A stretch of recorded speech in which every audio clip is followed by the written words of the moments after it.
কেমন লাগছে? একদম ভালো লাগছে না, মাথা গরম হয়ে গেছে রান্না করতে করতে। ও আমাকে দিয়ে এতগুলো রান্না করিয়েছে আজকে। এই সব মাছ নিয়ে এসছে, এই মাছগুলো এরম বড় বড় সাইজের নিয়ে এসছে আমাকে। সব কটা বলছে একটা ভাজা করবি আর কালিয়া করবি। কিন্তু আমার পারি না, আমারও তো বয়স হচ্ছে, বোঝে না মানে সবকিছু রান্না করে বোঝার জন্য না, বুঝে শুনেই করা। সবারটাতে হয়, ওরটাতে কেন হবে না? অন্য কিছু না, বোঝার না। আসলে আগে তো একটা মানে মানুষ এমন ছিল, আমি বলেছিলাম যে বাইরে চলো বাইরে খেয়ে। বাইরে খাবো কি করে? তুই নেই, তোর পরীক্ষা চলছে, দুপুরবেলায় বাইরে খাবো কি করে? বা ও এলে তখন আসতে না, ও আস্তে আস্তে সন্ধ্যে 6টা, তারপর নাইট ডিউটি চলে যাবে, ওটা হবে না। তো বন্ধুরা, এই আজকে আমার জন্মদিনে দুপুরের খাওয়া। পুরোটা না খেতে পারি, খাবো সবগুলোই অল্প অল্প করে, আর ছেলে মেয়েরাও খাবে, সবাই মিলে আনন্দ করে আর এই বছরটা কাটলো।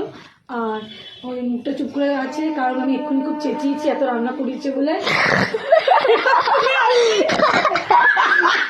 আসছে না, কারণ আমি আর পাচ্ছি না, মানে 4টে বেজে গেছে, আমার এত দেরি কোনোদিন হয় না, আমার 2টোর মধ্যে খাওয়া কমপ্লিট হয়ে যায়।